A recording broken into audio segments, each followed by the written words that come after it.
Hello and welcome back to Shakesyear. We are working on Troilus and Cressida, and we get to hear from Calchas, or Calchas, however you want to pronounce it, again today in Act 3, Scene 3. Now remember, this particular person, we'll just say Calchas, is Cressida's father. So he is a Trojan, but he has left Troy and gone and joined the Greeks. And in his monologue yesterday, he was like, look, I came to y'all and I've done a lot of good things for you, which you keep saying that you're going to pay me back in favors.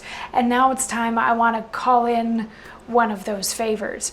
So Agamemnon is like, what is it that you want? And Calchas says, you have a Trojan prisoner called Antenor yesterday took. Troy holds him very dear.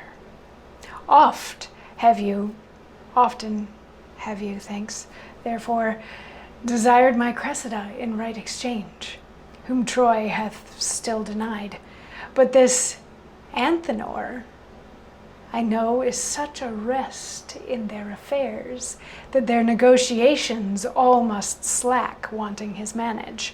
And they will almost give us a prince of blood, a son of Priam in change of him. Let him be sent, great princes, and he shall buy my daughter.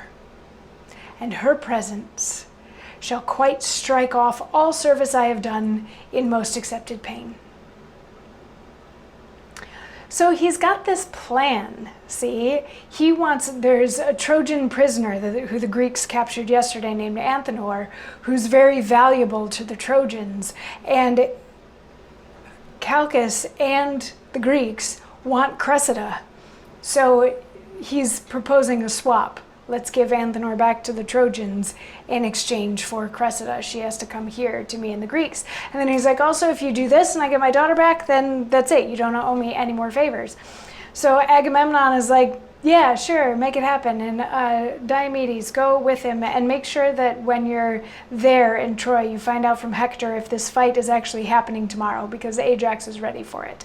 Because remember, we still have that plot going on too. Hector's going to fight somebody. They've decided it's going to be Ajax. They've boosted his ego.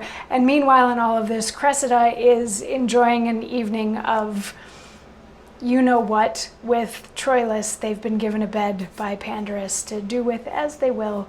So they're off doing that while her dad is brokering for her to be traded in this weird little scheme. So anyway, Diomedes is like, yeah, sure, let's go. So he and Calchas go to Troy to try to broker this trade. And just after they exit, Ulysses has something to say, which will be tomorrow's monologue. So I'll see you then for that. Mwah.